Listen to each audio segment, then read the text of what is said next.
All right, what's up, metal and heavy music fans? It's Flight of Icarus, and I'm here with Chris Dahlberg, also of metaltrenches.com, and today we're going to talk about our 10 favorite albums each of 2020 so far.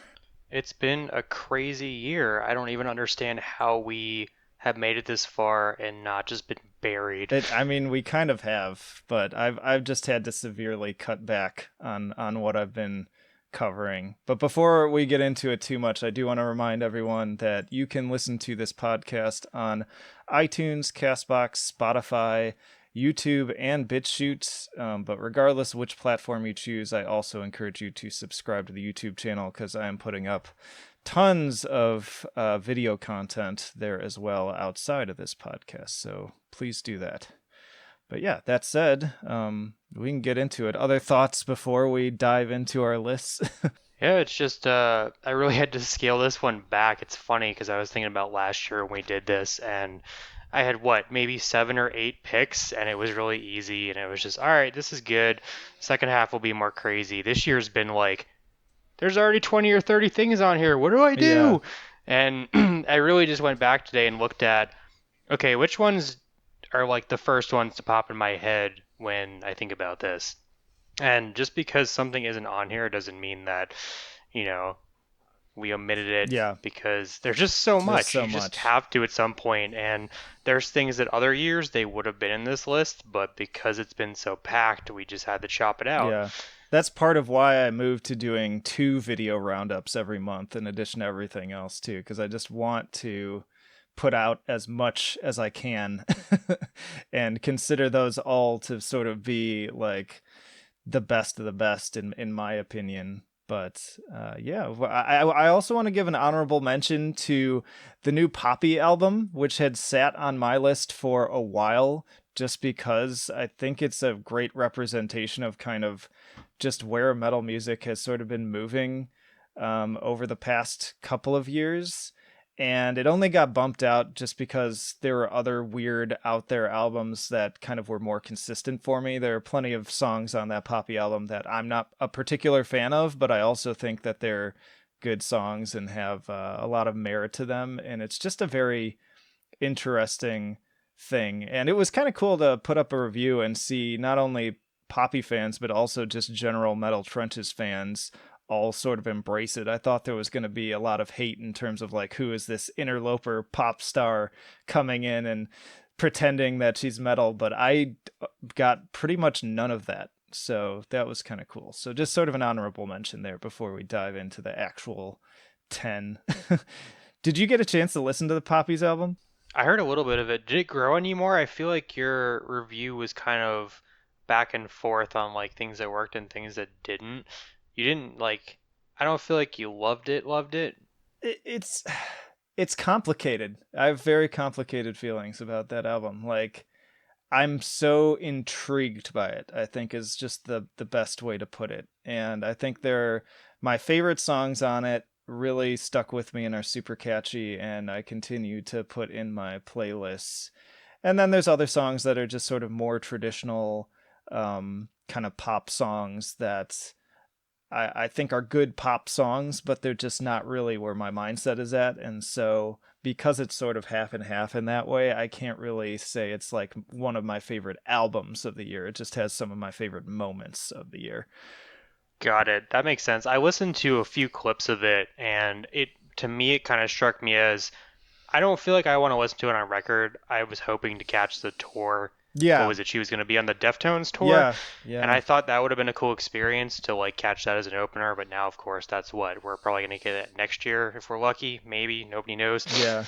But yeah, she is very performance oriented in general, so I agree. Like that is definitely something I would prefer to catch on stage as opposed to just listening to the CD.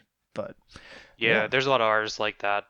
All right. Well, you want to, since I kind of already threw one in there, do you want to start with one of yours?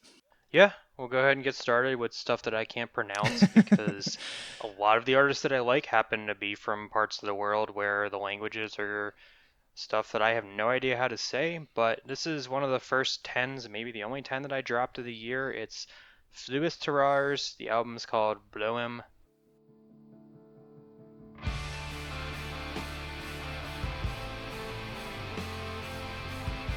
or Boom, or however you say it. They're from the Netherlands. They're part of the first trend this year for me, which was Dutch black metal, which seems like the first couple months of the year, it felt like I was reviewing a Dutch album, whether it was Oseart or Turia or somebody else, and they were all really good. It was just like, whoa, like everybody from this country just gets it right now. Yeah. But Fluids Terrars is the one that really edged out, I would say, everybody else, just because it doesn't sound like anything else I can think of. The way the songs flow has an almost progressive feel to it, with it's like a journey from beginning to end. Like it has multiple peaks and valleys. With you reach one part and you're like, all right, in any normal black metal or like atmospheric black metal song, this would be the peak and then they would just end after that. But this is like, it just keeps going. It reaches a peak, goes down, reaches a peak, goes down, and there's a brighter feel to it. The album art is a bunch of flowers. It's not even like, it's not this cult, harsh, icy aesthetic. It's got that with the vocals, because the vocals are just like super harsh, but then they also have some singing. And just as a whole, it's like, I want to describe it as like mind altering. Like you follow along to it, you kind of get lost in the music, and you close your eyes and you feel like you're taking in these like flowery landscapes and other kind of things that are not typical for this genre. So definitely has stuck with me since it came out. Yeah, what I caught of that one, it was definitely one that I considered, and like, my process is every morning I dig through the dozens of emails I've gotten and listen to at least a few seconds of everything, and if it doesn't catch my ear after about 5 to 10 seconds, then I kind of move on to the next one just out of necessity. But that was one where I definitely toyed with for a while and came back to it a couple times. It was like, am I going to cover this? And I just had too many other things, but it definitely sounded interesting from what I heard. But yeah, lots of good stuff coming out of the Netherlands. I agree. I'm less enthused about this new Karish Angren album, but I'm always kind of like interested to see what they put out. The singles haven't really done it a whole lot for me, but we'll Almost see. more look than music at this point. Yeah, they're an interesting one. So we'll see how that should be out by the time this episode airs.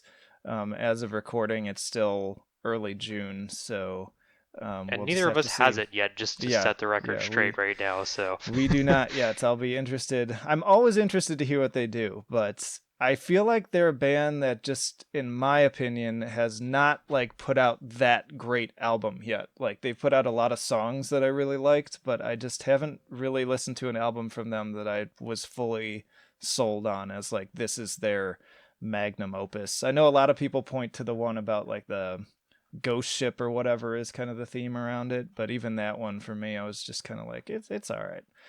But anyway, that was the last one I liked a lot. Yeah, I'll just throw that in there. Yeah. All right, so my first pick, and these are not really in any particular order, of my top 10 here, is going to be mine. North Carolina progressive deathcore band Croesus, and their new album, A Memoir of Free Will, via Unique Leader Records.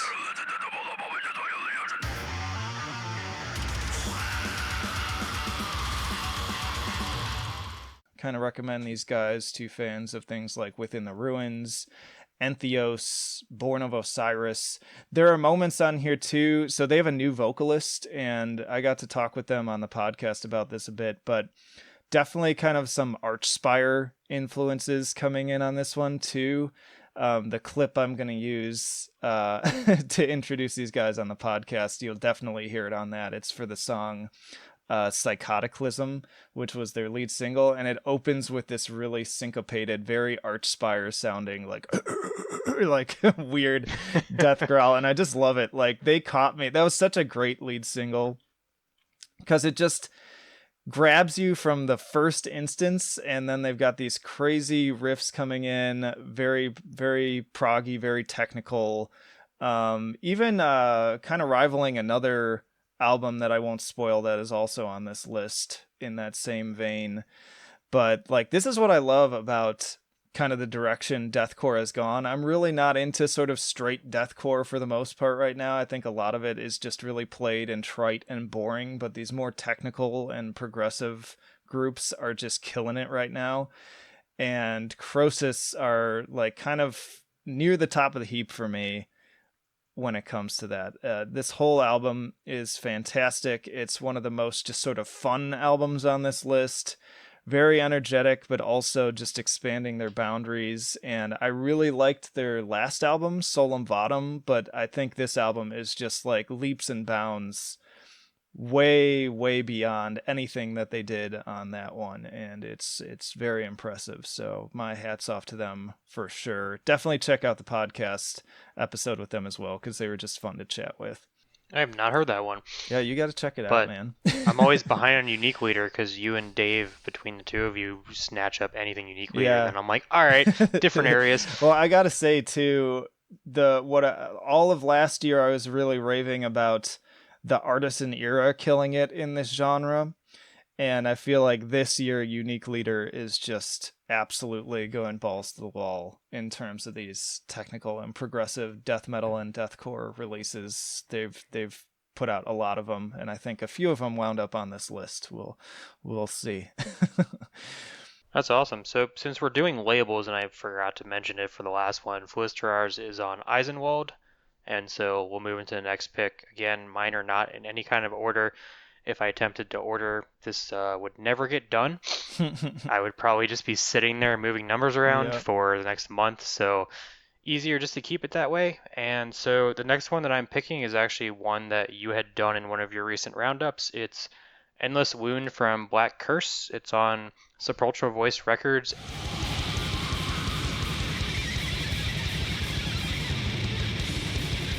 And the best way I like to describe this is all the bands you already like from Denver have gone in a different musical direction with the same members. It's got members of Primitive Man, Spectral Voice, Blood Incantation, and Chemists, but instead of doing all the stuff they do in that band, they're doing more of a Black Death, War Metal kind of combination. There's parts that remind me of Revenge as well as Titan Blood.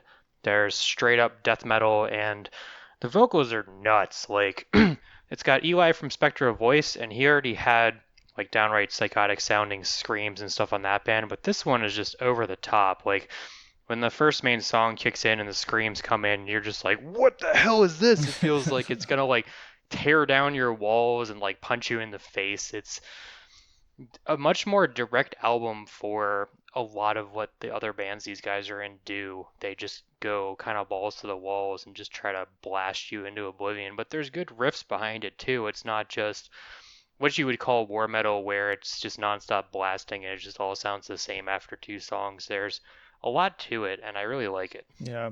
I feel like that's just been my mindset this year lately too, as I've been looking at the albums I've chosen for my roundups and have been talking the most about. It has been a lot of those just very balls to the wall. Just count how many times we use that phrase this podcast, just like full speed ahead kind of stuff. Don't sue us, except. No, right? But that's just, I don't know, that's where my mind has been. I find some years I notice that I put a lot kind of weirder oddball stuff, and I definitely included some of that on this list. But I think by and large, what I've been listening to most regularly has been like the high intensity kind of stuff. Where did this one rank in your consideration? Was it anywhere close to top 10 or just out on the outskirts? It's is up there. I tried not to overthink about it. I sort of like locked in my 10 and then didn't give a whole lot of consideration to anything that fell outside of it. So it's hard for me to even speak on that. Got it. But there's a lot of good stuff. We can leave it at that. My next one is another Unique Leader pick, and it's another progressive, more so death metal than deathcore this time around band. This is an Australian band. They're called Xenobiotic.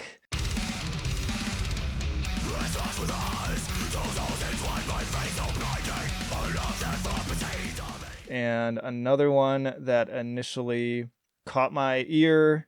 Previously, Dave did a review of their last album that I quite enjoyed, but just like on that Crosis album, they seriously stepped it up with this new album, Mordrake. just absolutely killer in terms of the riffs. There's some amazing guitars on here. I love the album artwork, and it kind of matches the music too. They definitely really heightened the progressive side of their sound. I feel like their last album was a little bit more straightforward, more kind of tech focused, where this one has some more sort of expansive parts to it. There's even kind of like multi-part compositions that really just expand the scope and the atmosphere. It closes out with a 2-part suite with the Mordrake title, and all together it's like a good 10 minutes, which I know still from a prog point of view isn't that long, but for them it's quite an accomplishment. And they do mix it up kind of with the song lengths on here, from more focused, purposeful stuff to the longer, proggier compositions, and then they've got a lot of little interludes sprinkled in between that don't feel like superfluous either. They aid in the flow of this very dynamic album, so definitely check this one out. Now, does that seem to be more the trend now this year, that deathcore and tech death are both going in? The bands have done the core genres so well that they're branching out a little bit. Yeah, it's what it feels like. They're going more artsy fartsy, like in a good way, I would say. And just sort of stretching. They're all stretching their wings now, and kind of like, okay, we've got the foundation down. Now, how can we really take this to another level? I wonder how many of them too might have been inspired by like the latest Warforged record last year. I think definitely did a lot of that. All right. I'm going to do one that I think maybe on your list as well. It could be possibly the only overlap if it actually made it. It's I Let It In and It Took Everything by Loathe. Yep. It's on Sharp Tone Records.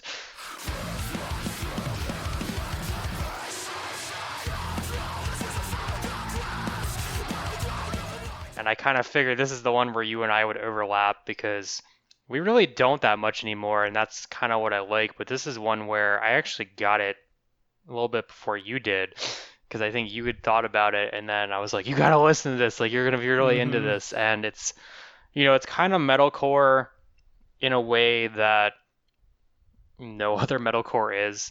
It's metalcore, post-hardcore, there's Deftones, there's like space rock like Failure, there's even new metal and like a whole bunch of other influences, and it's just every song is something different. There's always something different happening. There's the Deftones like singing with the vocals sounding like Chino, and there's just so much happening here that it took a couple listens to feel for what's going on, but there's also enough hooks where you want to do that. And I love just the extreme distance between the two main elements of their sound, because their metallic hardcore parts are just so heavy and just like punch you in the face, and then the more Deftone sounding parts are just so chill and so cathartic and so relaxing.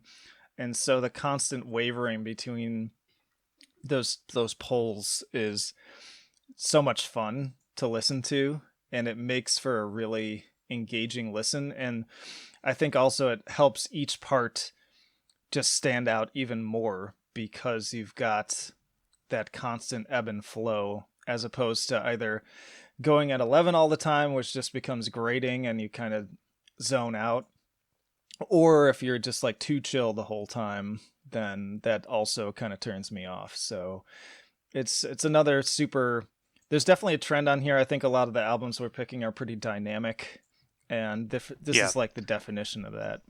And this one works better than it almost has any right to. Like, I can think of all the bands over years of reviewing that try to incorporate all their outside influences. Bands always talk about in interviews, oh yeah, we don't listen to black metal or death metal or metalcore all the time. We listen to alt rock and other stuff. So when a lot of bands try to bring that into their music or take the kitchen sink approach, it doesn't work. It feels like they just don't know how to do this. They're just trying to copy whoever they like. But I think Loathe is one of the first ones in a while where I said, how does this work?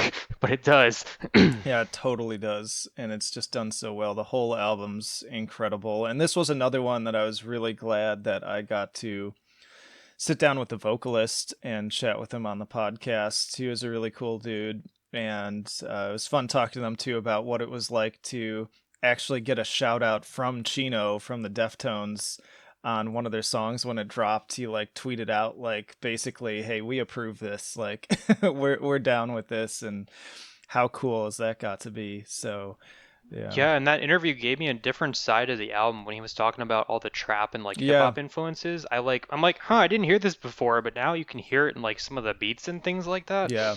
Totally. But yeah, this is definitely another one of my picks like you named, so we've got the overlap here. Might be the Yeah. only time, but That's I'll good. take it. It'll make sure that this episode doesn't go on too forever long either. I was kind of interested when Anthony Fantano dropped his review of this album. I mean, I was glad that he covered it in general to just further draw attention that it deserves, but I felt like he was kind of rough with it. And that's fine. He's entitled to his opinion, but it was just interesting for me to hear uh, just a completely opposing argument to what I had on like he didn't hate it, but I feel like he was really harsh about the Deftones elements almost being too on the nose, which I kind of get, but I just think they do it so well that and how many people like do that Deftones sound and actually do it right? I like Deftones, like that's it. Like I can only think of them in terms of Well, that. I haven't heard So anybody else sound that close to yeah, Chino, and Chino already sounds like nobody else. So if you're just one person that can do what one other person can do, I don't think that's as big of a deal as your yeah, yeah, average one band. screaming vocals that thousands of bands are Yeah. doing.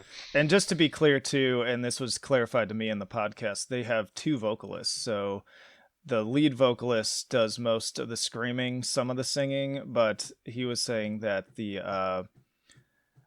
I think it's the now I can't remember if it's the guitarist or the drummer that does the I think it's one of the guitarists does the singing that sounds the most like Chino. And he does a lot of the songwriting too, I guess. So I hope I get a chance to talk to them again in the future and flesh that out even more. Absolutely. But I think that's a good segue to another band and album that I absolutely loved this year that I think is kind of in a similar vein in terms of mashing up metallic hardcore with a lot of other influences, and that was the new Code Orange.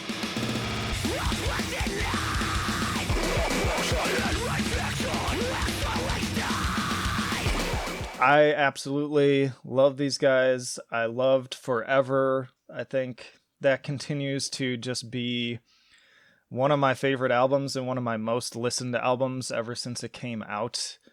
And even though I think this album doesn't like hit me quite as hard as Forever did, I think that it's definitely showing more experimentation. They're another one that just are not afraid to try new things, constantly push boundaries. They're really sort of embracing like the new metal side of their sound, but without getting corny, in my mind anyways. And then just the metallic hardcore parts still hit super hard. I love the like glitchy electronic elements that they're including too, where it literally sounds like the song is skipping, and it just adds an extra layer to the like mosh pit frenzy aspect of it. I loved seeing them live, and so I'm bummed that it may be a while before that can happen again, but I thought that was really cool and innovative as well that they did that Twitch stream concert and had way more people than they ever could have had in a single venue, unless they were playing like a massive stadium. So they're just doing so many cool things right now, and for all the hate, I feel like it's just one of those situations where it's like people hate because they're successful. Like they've got their finger on the pulse in a lot of different ways, and I get why they're divisive, but all the same, I just don't think you can take away their creativity and their performances and just the diversity in the vocals too. I really love that Reba kind of comes out even more front and center on this album, and her songs are really fantastic as well. I love the kind of grunge and alternative elements that seep in. There's just a lot going on, And it could turn into kind of what you were talking about, that sort of kitchen sink problem, but it doesn't. Like, I think it all comes together pretty well, and was another album that I really had a hard time putting away so that I could move on to other things. Very nice. Are they kind of like the 2010, like late 2010s version of metal breaking out into the mainstream again, if you want to call it that? Yeah, I think they're one of those bands. I mean, given their social media level, and like just how many people follow them, how many people know who they are, and just again how many people they were able to get into that Twitch stream. I want to look it up again because I forgot how many people they actually had in there. But I was in there watching live when it was happening, and I was watching the number grow, and I just couldn't believe it. Let me see if I can find it again quickly. Because that's what strikes to me, because they're on Roadrunner, right? Yeah, And I was thinking about that when I was listening to New Trivium, the past month or so, who had that same kind of level. They reached that level of listener that I feel like Code Orange now is reaching in this decade. they had 13,000 people in that Twitch stream. That's That's a pretty pretty good pretty arena nuts. size. Yeah. And I keep saying, I think the silver lining with stuff like that is I hope that more and more bands and venues and labels start doing that. I know there was just one this weekend as we're recording it too. The like Stay at Home Festival or whatever it was. Slay at Home, I think it was called. And I appreciate that because like as a dad and a family man who has like a full-time job and everything, I just can't get out to the venues as much. I would love to have more opportunities even when this all blows over to be able to do that just as an alternative. Like let's have both, and it's just another way for bands to make their money too, because they can put up the merch links and everything, and when you do it right, it can go really well. So yeah, I think enough said on that. All right, so moving off of that, I'm going to go into something that's not anywhere close to what your pick was. It's the new album by Elder, who are based out of, I think, Massachusetts, I have to say, but they're from the US, and their new album is called Omens. It came out on Armageddon label and Stickman Records.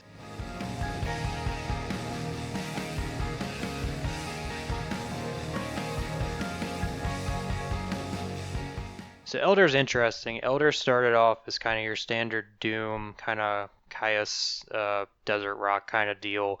And over the last couple albums, they've really moved away from that towards like psych rock, progressive rock. And so Omens is where they just go, whoa, this is like a full transition. We're fully into this next stage of our band. And it's still kind of heavy, but it's more, I would describe it more as like crunchy and airy. Like it's got the crunchy riff bass of what you would think of like Caius or some of those like jam. I don't want to say stoner rock because that's such a bad term these days. But then they've got a huge emphasis on keyboards, which I don't remember any of that before. There's almost as much keyboard melody as there are guitar riffs that stand out in the album, and it just makes the really songwriting kind of sprawl outwards, and it's just a really good album to jam to, whether you're just hanging out in your house or driving down the road. And yeah, it's definitely more psychedelic, and these guys aren't as well known as I would say a lot of kind of doom bands, but they deserve to be because there's a lot of overlap between psych and doom. And you know me, like I like some of that stuff, but it's just a lot of it's just like too chill for me. And I'm like just really high strung right now, so I want a little bit more energy, but I think there are bands that kind of mix up those sounds. And even most recently I've been listening to this album from this band Ills that are actually out of Portland, and they're like a noise rock band, and they kind of mash that psychedelic and kind of stoner rock stuff, sort of like a Clutch type sound, with more aggressive hardcore elements as well. And I like when they do that fusion. Yeah, and I barely review stuff from this genre. Like the problem with a lot of doom is, the promo pops up, and the second it's like Black Sabbath ripoff. I'm like, close. There's just Yeah, too much no, of I'm that so now. You sick of need that. something Yeah. different. A band I was kind of surprised went more that direction this year that I had kind of anticipated might like end up on this list but didn't. Barishi. Oh yeah, you weren't big on the new one, right? As much. I liked it, but like I said, they went this much more doom oriented approach. Like I really love Blood from the Lion's Mouth. That was one of my favorites of the year that came out, which I'm forgetting which year that was now. But in any case, the new one, that it's much more doom oriented, which is kind of cool just to hear how they keep switching things up and trying new things, but I'm just not a big Doom guy. But there are also elements of it where some of the riffs reminded me of sort of like Mastodon with even a little bit of Absu in there. And so certain songs on there I really liked, but it's very slow, very atmospheric, very plotting as opposed to some of their previous stuff. So I'd still encourage it, but it's not one of my top 10 on this list, which again surprised me. I had anticipated like including it, but I ended up not. So let me move on though to something that I did include. And so if you want something just completely batshit aggressive, just fry your brain kind of metal, Albuquerque band Methwitch.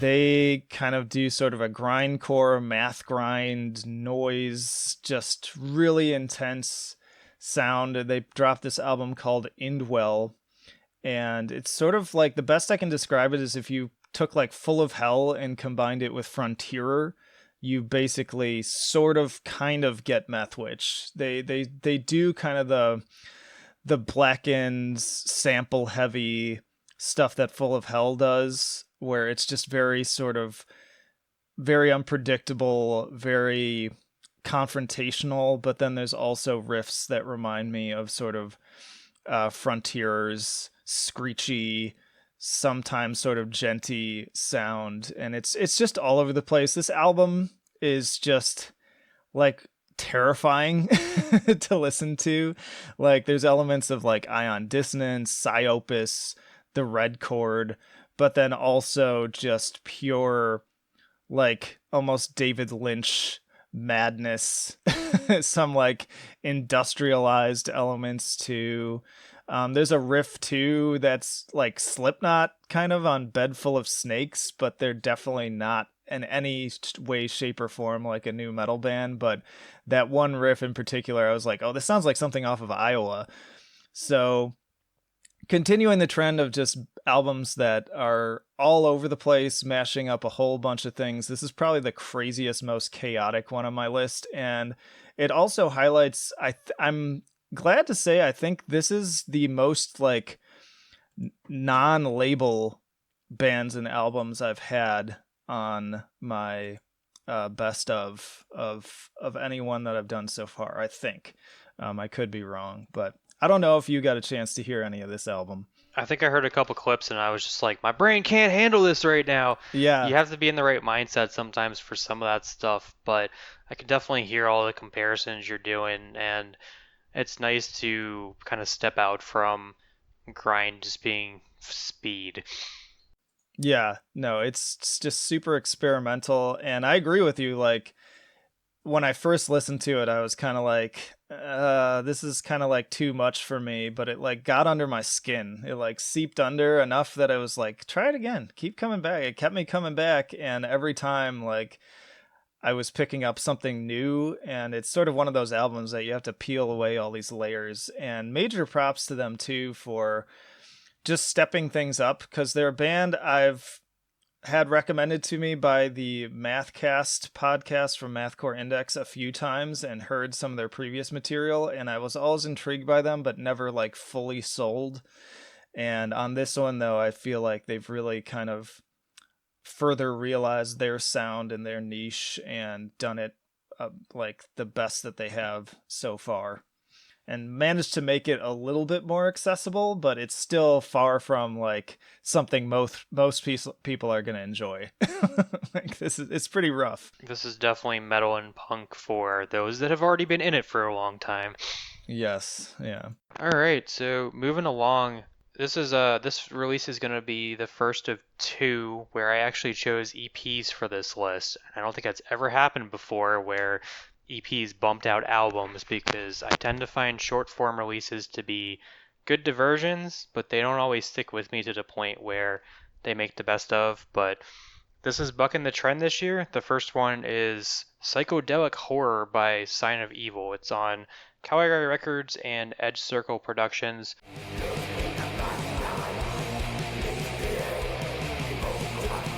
This is a side project from Chile of one guy that's in Invocation Spells and a band called Decapitated. It's best way to describe it is first wave black metal, so think kind of Venom and those kind of early bands that coined the term black metal. But then there's punk, there's speed metal, there's 70s horror with like weird synths that give off like Death SS and Mortuary Drape vibes. But it's all played super fast. The songs are really short, and the instrumentals often sound like they're on the verge of collapse. Like there's so much happening in them between so many different genres and even like goth and death rock sometimes that you can't even follow it the first time you listen to it, but you hear all these different elements and you're like, this is cool. I think a lot of people will just find that it's almost too disjointed and on the verge of collapsing on itself. It might be a bit of an acquired taste, but as I said in my review, it felt like it was tailor made for me. I listened to it and I was like, this is the coolest thing ever. Like, I really hope it works in a longer format because EPs maybe like 15 minutes, and it's just so much in such short period of time that I probably listened to it 5 or 6 times in a row, and I hope that if an album is like half an hour or a little bit longer, that it keeps that same level of interest. Well, speaking of that too, there have been some really killer EPs this year too, and I tend to not include them in this list, but I have been including a lot of them on the recommendation roundups on YouTube. And like, even I usually shy away from like 2 song EPs, but like Capra, for instance, dropped the one, and I'm including that on my like bands for fans of Every Time I Die, and they just killed it. And I'm stoked to hear what they cook up next. And then there's been a couple other just like 10 to 12 minute EPs that have been some of my favorite things to just listen to over and over again. And as a reviewer, I think we've talked about this too, that like it's nice for us to get those albums because it's easier to like listen to them a bunch of times and be able to put our words together than for like an hour long album that you really have to like let seep in and kind of take its time. But yeah. Yeah, we've definitely run into that. I think with some of my less free time this year, there's definitely been some days where I've said, okay, I have a spare 2 hours. What can I fit in those 2 hours? If it's an EP, I could listen to it 4 times before I even write it, and then it's like ready to go. But I would say along with that too, EPs and splits this year, like split releases are generally not even my favorite thing because it used to just be a way for bands to throw some extra material on a CD that a label helped fund, but with Bandcamp and stuff, like the Ruins of Beverast and Al Mercury just released one this past Friday, and Yeah, you're getting I ones saw now that. that are thematically linked, where it feels like a full album just from two separate bands. And I really can appreciate with Bandcamp and all the digital platforms that we're getting all of these short form split releases, things that I don't know that I would have paid as much attention to before. All right, I'm going to move on to another indie group here. And this one, much more on the mathcore side of the spectrum. It's the Motion Mosaic with their album Avant Garbage.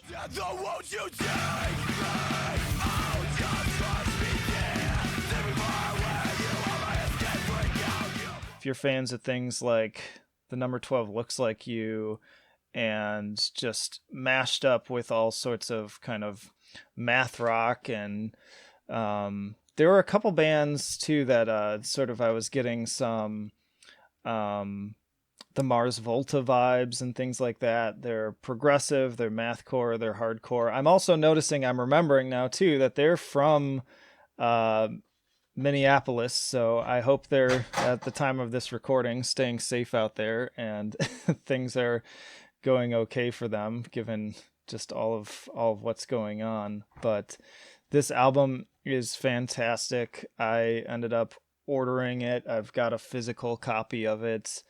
They're just very impressive, very nice mixture of kind of melodic with more aggressive and heavy syncopated kind of stuff. And yeah, just the way I put it on their Bandcamp page, actually, it was just, this album perfectly summarizes why I started reviewing music to begin with. Like, I'm all about sharing those like diamond in the rough underground bands that are easily overlooked, but just absolutely deserve all the recognition in the world for putting out just a stellar piece of material. And this is that. So if you're into technical stuff, kind of in the vein of also like oh shoot, I'm blanking again, but again, like mashing up kind of like the Mars Volta, the Number 12, also a little bit of like Dillinger Escape Plan, that kind of stuff, then definitely give the Motion Mosaic a listen. And I do want to say that I can appreciate all these like smaller bands finding us. I know we get tons of messages through Facebook Messenger and emails and things like that, and we do review a ton of stuff that is on well-known labels that are well-known bands, but I still, like you, just really enjoy finding bands that are at that like early stage where they're not even on a label. They're trying to decide if they want to go to a label or do something different, and it's so cool to see such fully formed ideas at these stages. But going with that, of course, all of mine are on labels, so I don't get to say that as much, but it's just how this first half of the year has worked out. My next pick is Opulent Decay by Spell.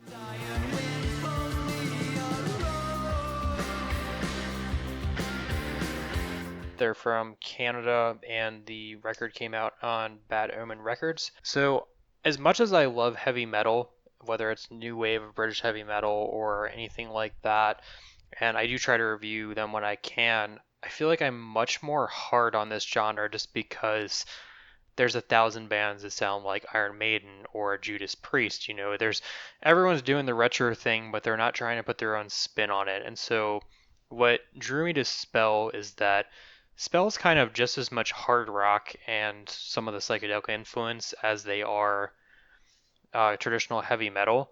And so each song kind of does something a little bit different. You'll get a song that's kind of like gloomy and a bit more doom atmosphere, straight up heavy metal, and then like some stuff where you're like, wait, this sounds more like Blue Oyster Cult or the stuff that was before some of the heavy metal started. And they do it in a way where they put their own spin on it, and it sounds like a ton of different bands. You can name a ton of different influences, but it doesn't sound like it's just copying one particular band. And the songs are there. There's still a bunch of kind of like choruses that have been stuck in my head since it came out. I think it was early April. So that's always a good sign that I'm still thinking about it, and that's why it made the list. Yeah, another one that I haven't heard, but that's kind of what's fun about doing this, is we get together and talk about completely different albums, and we both walk away with yet more stuff to listen to, as if we don't have enough already.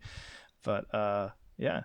All right. I'm gonna go on to, oh man, this album. So many people talking about this album too. It's the new Beneath the Massacre record, Fearmonger.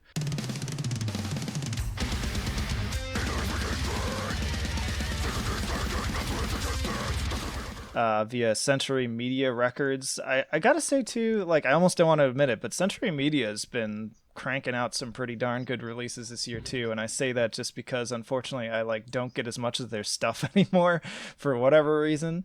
But that said, that has not stopped me from buying a lot of their albums as they've come out. So brutal technical death metal legends, really. And as I've said on these guys before, like, unlike a lot of people who are talking about this album, I was never a huge Beneath the Massacre fan. I know a lot of people who were like super excited to hear this album come out because they had been fans back in the day. I was familiar with their older material. I remember back in high school, people just raving about these guys, and they were just like the heaviest thing that like most of my friends were listening to. at that time. But for me, I was kind of like, I liked it, but I was lukewarm. And then they started dropping the singles, and I'm like, holy Jesus, like this is something else right here. And I do feel like it's like night and day. Um, this is their best album, like easily. I have no qualms saying that. Like this is their best album. It's the most technically proficient.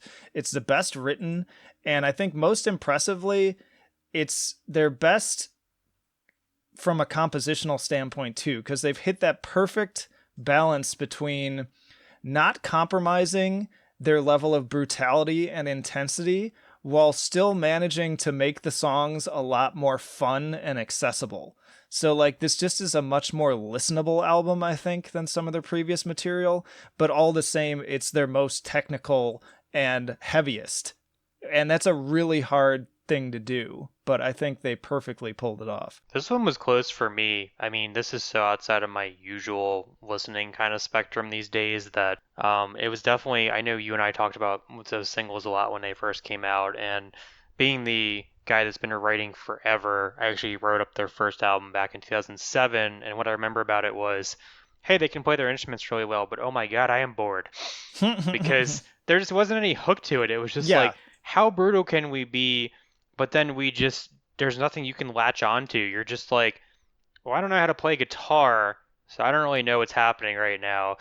I do play drums, and I recognize the drummer is insane, but I really can't latch onto this. But yeah, the yeah. new one, like, there's hooks to it. You're like, how are they playing the instruments like this? But then there's catchy parts, and it's cool. Like, I really appreciate that they're doing it so well, and I hope they stick around. I hope it's a reunion that's not just a one album and then they fade away again. Yeah, seriously. And they're definitely on my list of bands I would like to see live. I know Jason over at the Nothings for No One podcast keeps kind of humble bragging on some level that like the last concert he got to see before everything closed down was Beneath the Massacre, and just almost every episode finds a way to slip that in there and talk about just what a righteous like show that was to see, and I'm very jealous. So there's some bitterness there, but one day hopefully I will get a chance to check them out. Yeah, that would be super cool. All right, we're going in the completely opposite direction again, because that's what I tend to do. My next pick is from Slovakia's Malakarpidin. It's one I don't know how to pronounce again. The album I think is called Krupinski One.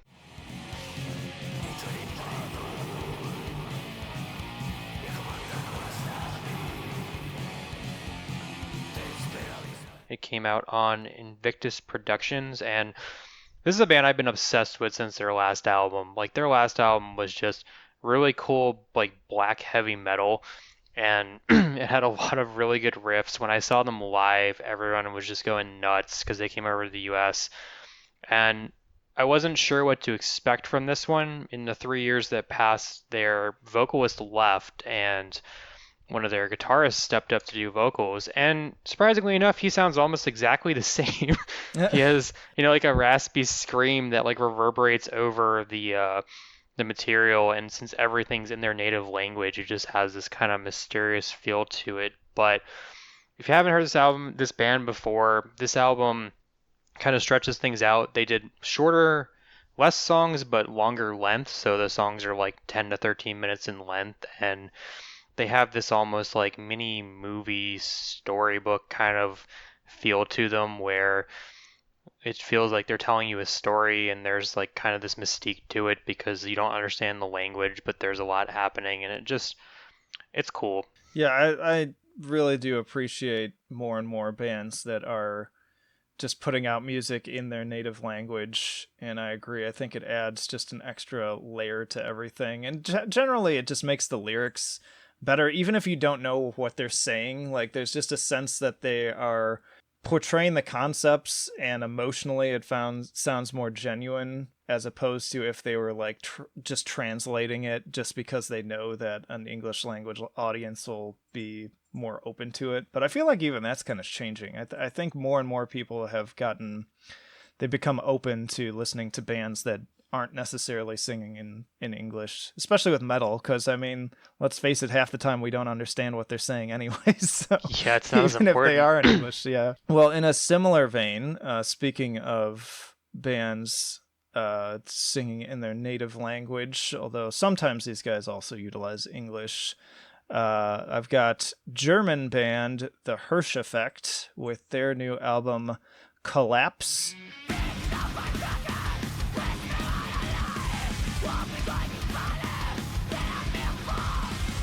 This was another one. I really liked their previous album, Escapist. And yeah, continuing that trend of just totally mashing up all sorts of genres into one cohesive sound that is just totally unique, totally interesting. Their Bandcamp lists them as they list themselves as post-punk, post-rock, artcore, progressive metal, pop, and classical music. And the things I would compare them to are just so like all over the place, because there's certain songs that are like the Dillinger Escape Plan or the Number 12 Looks Like You. There's a song in this album that's like straight up Meshuggah, like Chaosphere era Meshuggah, just through and through the entire song. But then there are other tracks that also mash up. If anyone's heard of the Danish band Mew, they're like an indie stadium rock band that I guess are quite popular over there. I used to listen to them quite a lot. If you're into that kind of stuff, definitely check out the albums and the Glass-Handed Kites and Frengers. They're if you want something softer, more indie rock oriented, you can't go wrong with them. But anyways, these guys take that sound and then mash it up with all those other things. There are some kind of symphonic elements. There's some like kind of sillier elements too. Their music video is like very just green screen goofiness. The track they did it for has almost like a Marilyn Manson vibe to it at times too. Just totally bizarre, very German, very fun, but also like not like a joke band either. Like they take the music very seriously. It's like they don't take themselves overly seriously too, and that's usually a nice balance. So yeah, another one that I think every pick I have here is available on Bandcamp pretty much. So that's where I ended up checking this one out. I've got to listen to the whole record. I did like some of the singles, and like you, I liked the last record as well. So something else to catch up on. They're one of those bands too that I almost hate picking a clip from, because no single clip, especially just a few second clip, can really prepare you for what these guys sound like. So the one I'll use here, take that with a grain of salt, because that's really only capturing like one element of a very diverse sound.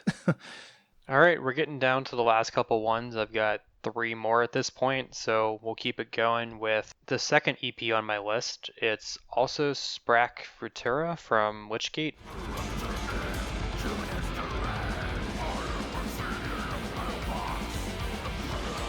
Came out on Debemar Morty Productions, and another band that I've been a big fan of for the last couple albums that they put out. For those who know Witchgate has Greg Chandler from Esoteric, which is one of those like really extreme doom bands. Witchgate's always done a bit more black metal and doom, all driven by these crazy organ arrangements that make it sound like you're in a horror movie. And for this EP, they've gone a little bit more kind of upfront with the abrasiveness. It's a bit more black metal and death metal, which it doesn't brood on the atmosphere much. It just kind of twists and turns and attacks you in different ways, with the organ kind of being along for the ride. And I can kind of appreciate them scaling it back a little bit for this short form release and being a bit more direct. It's a different direction for them, but it's still just as interesting. Yeah, and whenever you review this band, I'm always intrigued to listen to them. Again, it's a little bit too doomy for me a lot of the time, but there is something very just intoxicating about their atmosphere. And they also tend to have album artwork too that really catches my eye and just makes me want to listen to it. And that's just so important too. And Yeah, so I don't know. Like, even though I'm not fully sold on them, I give them major props for just having some certain quality that's hard for me to really put my finger on, that makes me want to at least give them a chance every single time that they pop up in the rotation. All right, and then my last pick is French band Igor,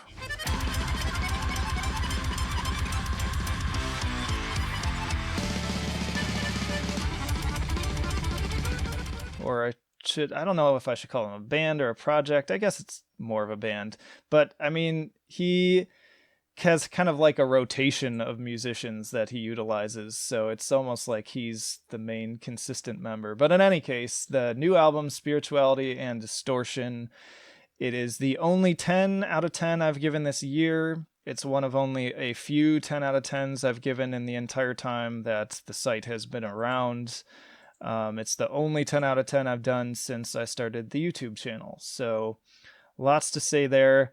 I really loved the last album, Savage Sinusoid, but I think, again, this is another case where he's really taken it to the next level, like implementing all sorts of craziness on here. We've got like Middle Eastern instruments that he's utilizing a lot to make very kind of just Middle Eastern sounding compositions mashed up with more of like this breakbeat electronic style.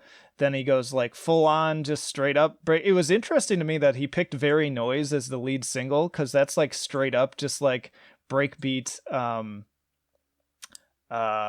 it, what's that big electronic musician that I keep comparing them to?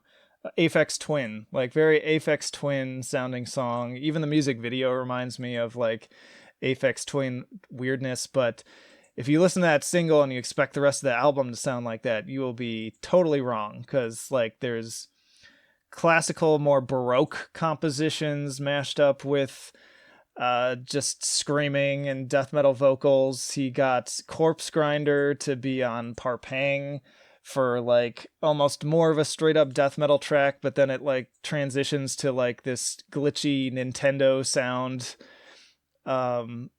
Just all over the place. This is all over the place. There's like Italian, like almost like stereotypical like mobster sounding music, kind of like you'd hear in like one of those movies.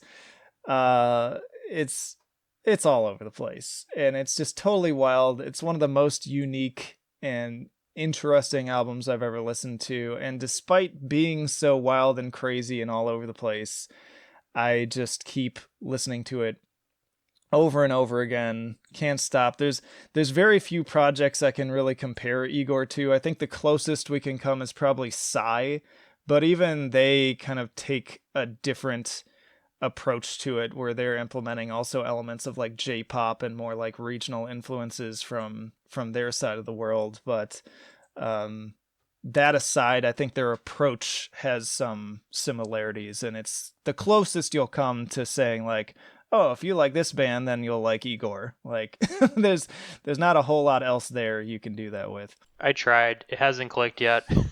It's been 2 albums now, and It's definitely not for everyone. I should like this, but I don't get it. Yeah. And this was another one too that you and Anthony Fantano would agree on then, because he felt like it was very disjointed and almost like it seemed like weird for the sake of weird. I don't want to put words in his mouth, but people can watch his review, and he wasn't particularly a fan. Definitely not as big a fan as I was, but this does seem to be a project that you either love it or you hate it. I don't think it sounds like you don't hate it, but you're just not really. It's not your thing. I don't hate it. I don't remember any of it. There's just so much of it that it like. Which to me is crazy, because to me it's like one of the most memorable albums for having so many crazy moments. I think it's just whatever the combination of particular sounds is. My brain is just like, okay. Yep, fair enough. All right, 2 more to go. So up next is one that I actually wasn't expecting to be this high when I got the promo from you. It's Split by Kvelertak.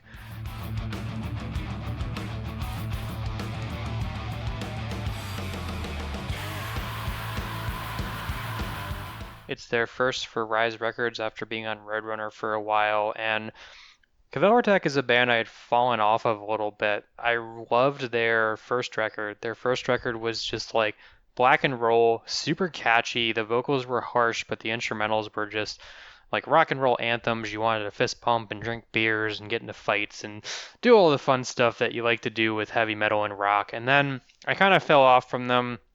I never say they put out a bad album, but they just never reached the high points that I think that first album provided. And then I got this one and I was like, wait, this is back. They got a new vocalist. They had some other lineup changes and it's just so good. There's so many catchy hooks. There's all kinds of instrumentation that goes to like straight up punk that or rock and roll. There's like AC/DC influence, the Police influence, and then it goes black metal thrash. You'll be like, all right, cool, rock and roll, and then all of a sudden there's a blast beat, and you're like, where'd this come from? But okay, I'm in. Awesome. Yep, more of that mashup stuff. And I think this band for me is kind of the same thing you're describing with Igor, where it's like I listen to it and I'm like, I feel like I should love this, but I'm still just not totally sold. It hasn't clicked for me yet because I hear plenty of other people too that like a lot of similar music to that I do.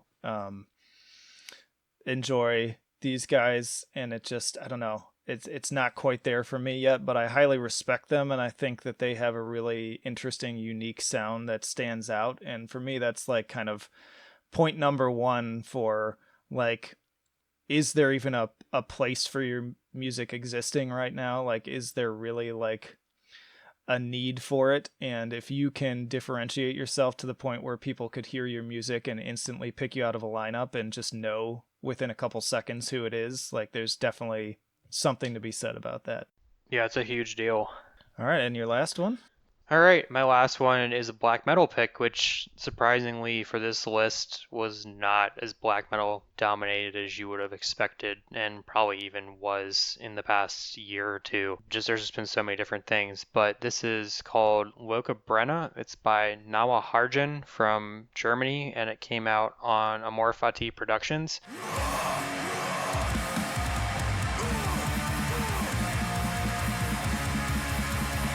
And this one's almost more traditional. It's kind of twisting and turning black metal with a lot of atmosphere and just a lot of energy. And what stood out to me is there's some hooks, there's some riffs that are still standing out in my mind, and there's just so much power. Like when these songs hit their peaks, you just feel like you're experiencing something that is outside of this world and is just being projected down to you. The best way I can describe it is it reminds me of what Shrine of Insanibalist did on their first album and what I was hoping to get from their second album but was a little disappointed by. I think Yeah, this me band too. actually does it better.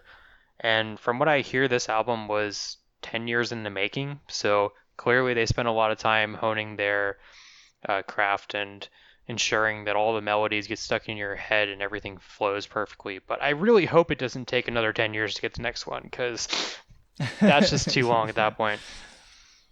Well, quality over quantity though, I guess. So I'm I'm almost in the camp of I wish some bands would slow down because it's just so hard to keep up with everything. But yeah, I'd like to hear a lot more black metal too. Like I've been lamenting that there just hasn't been a lot of black metal that's really caught my ear. I will say that the new Imperial Triumphant, which will I have a feeling probably be included in the second half of the year list because I'm just so stoked on those guys. The lead single just dropped. I have a reaction video that will have dropped, is about to drop tomorrow as we're recording this. And I think the actual full album will be out by the time that this episode goes up. But we're just covering the first 6 months here. But that's one of my most anticipated releases, and I'll just be happy to have more black metal to really talk about because I love black metal. It's just been most of the black metal I've been getting has just been kind of formulaic, typical stuff that hasn't really inspired me to talk about it a ton. I've been trying to include a lot of it in like my deep cuts, but just not a lot of it really just doing a whole lot for me right now, and I'm hoping that maybe the second half of the year will change my mind on that. And I still covered a I'll lot of it. also, oh, go ahead. I would say that I've tried Yeah, to move away from some of it just because, like you said, a lot of it is formulaic, and being a lot of it covers themes that I personally don't like believe in, or I'm like not like a Satanist or anything. I'm sure everybody's gonna unfollow us now that's like a true black metal cult guy, but I don't really. That's not the spectrum of things that I believe in or follow, but it's always been the music that's drawn me in. So a lot of times when it's just the image over the music, yeah, I'm like, man, I'm bored. All right, but there has been a lot that caught me musically, and that's why I keep coming back to the genre, even though it's not kind of where I yeah. fall as much as I did in the past.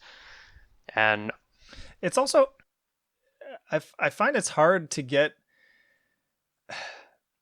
that community to engage in like content like ours too, because it's like almost directly opposed, because we're seen as this kind of like commercial mainstream entity, and that just goes so counter to kind of traditional black metal culture. And so I find myself consistently being harassed and maligned the most when I try to share black metal related content in like those groups, where it's kind of like just a get the F out of here kind of mentality. And I also noticed that that episode that we did a while back on Deathspell Omega, that's been out like forever now. Somebody randomly got on there, and I think the kind of related episode, and just like totally chewed me out for like talking crap about the Deathspell dude, even though we were kind of defending them and talked about how much we love that album, and I even listed it as one of my top albums of the decade. It's like, what yeah, more do we you were want? super Like, balanced on that. It's just like, yeah, it's like some people, and that's any community. I see it in other communities too, but I feel like especially in black metal, it's like any criticism is seen as like an attack, and they're already on the defense. So it kind of makes it difficult to engage with them, which is part of the reason why I think there's only like one, maybe two episodes of this podcast that I've done with a black metal musician. And it was because it's so hard for me to find level-headed people that can actually just talk and engage and enjoy the conversation, as opposed to being really kind of stuck in their ego or whatever you want to call it. I don't know. yeah, I would agree with you there. Another thing I wanted to throw out there too is that because we're recording this in early June, I am wondering about some releases that may have come out by the time this episode drops that might have ended up on this list, namely Protest the Hero. I'm really excited to hear their new album, but because of how they're releasing it and everything, I don't have early access to it. I probably won't be able to hear it until everybody else does, and so I didn't want to delay recording this anymore to do that. I've already planned to hopefully do like a video review on that one, but we'll just see how time even allows with everything I'm busy with. But stoked to hear that. Also, the new Make Them Suffer drops the week that we're recording this, and they're one of the better metalcore groups around right now. The lead single really intrigued me, but again, I didn't get early access to that, so I won't be able to hear that probably until Friday, or if they drop an early stream sometime this week. I don't know, Chris, if you have any albums that you're particularly excited to hear in the second half of this year. I don't even know at this point. I would say there's a bunch of stuff that just dropped within the past 2 weeks where it might make it. Like Commodus put out their debut full length last Friday. It's like 70 minutes long, so I haven't even had a chance to get through the entire thing yet. But already everything I heard was like, whoa, this is going to be top tier. There is a lot of other stuff coming out, but it's hard to say. I'm just scrolling real quick to some of the promos we just got to see if there's stuff that might even make it here. But it does still feel like every band in the world is announcing music right now. Even bands that had music last year are somehow still having new stuff this year, which is crazy. But yeah, I'm trying to think if there's anybody in particular. It's hard because I try not to go that far ahead But I know there is the new Valkyrie coming out. That's kind of like heavy doom metal on Relapse. That should be cool. Um, there's this Heresiarch Antediluvian split that's coming out. That's pretty good. I already got that early and have been listening to it. And I'd say other than that, probably the usual suspects and hopefully a bunch of new bands I've never heard of. Yeah, those are the most exciting for me. Are the ones that just come out of nowhere and really do it for you. And again, like this list is made up of a bunch of those right now. The bands I thought were going to be on here did not end up on here, and a lot of bands I'd never even heard of wound up on here, and that's really cool. But mainly just excited for that Imperial Triumphant album. There's a new Cytotoxin coming.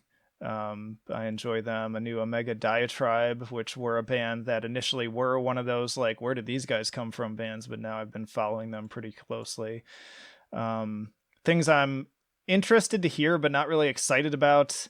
The new Lamb of God, which will have dropped by the time this episode is out. I really do not have any particular hopes for that one. I did not enjoy any of the singles really. It's not bad. It's just super like generic middle of the road groove metal that I find really disappointing because I actually really liked their last two albums and thought that they were kind of regaining some energy and ground after sort of middling around for a while. And then there's a new Devil Driver, which they are just so inconsistent, and I don't know. I'm always entertained to hear them because they were kind of like one of those early bands that I was really into and like following, but I don't foresee it being like this earth-shattering album of the year moment.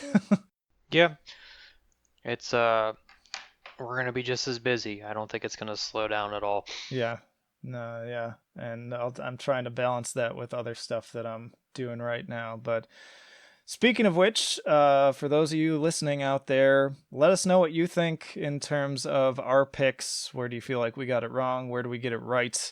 What albums didn't we include that you feel like are going to be some of the best albums of 2020? And stick around if you're new here. Plenty more episodes to check out, and like I said on the YouTube channel also, there are tons of videos rounding up like underground metal albums. There's tier lists where I like rank album discographies from bands or rank bands within the same genre. There's also bands that changed my life, retrospectives, all sorts of good stuff. So please do subscribe regardless of what platform you're on, and there's plenty more stuff coming right after this one. In the description, you can find links to our social media, the email newsletter, also the Patreon and Subscribe Star if you want to take that extra leap to becoming a supporter. I normally try to include links to the band's albums in the description, but I've found that on these episodes that becomes kind of untenable, and in fact, the word count won't even allow me to fit everyone in to the list. So I don't even think I'm gonna do that. So I will try to include at least all the band names in the description so that they're easy for you to search on your own. And then also I'll have hopefully some clips and stuff in here as well. If any of the clips are missing for the albums, it may be because I uploaded it and it came up as copy, not strike, but the other word I can't think of right now, and I might have just chosen to have the clip removed just so that the episode's able to go up on its own. And yeah, I think that about covers it. Any last words, Chris? No, I think that's about it. I appreciate that we're getting all the fans, especially through videos, and I hope that everybody continues to read all of the reviews I put out because it is a labor of love and it's to expose Yeah. people to any bands we possibly can.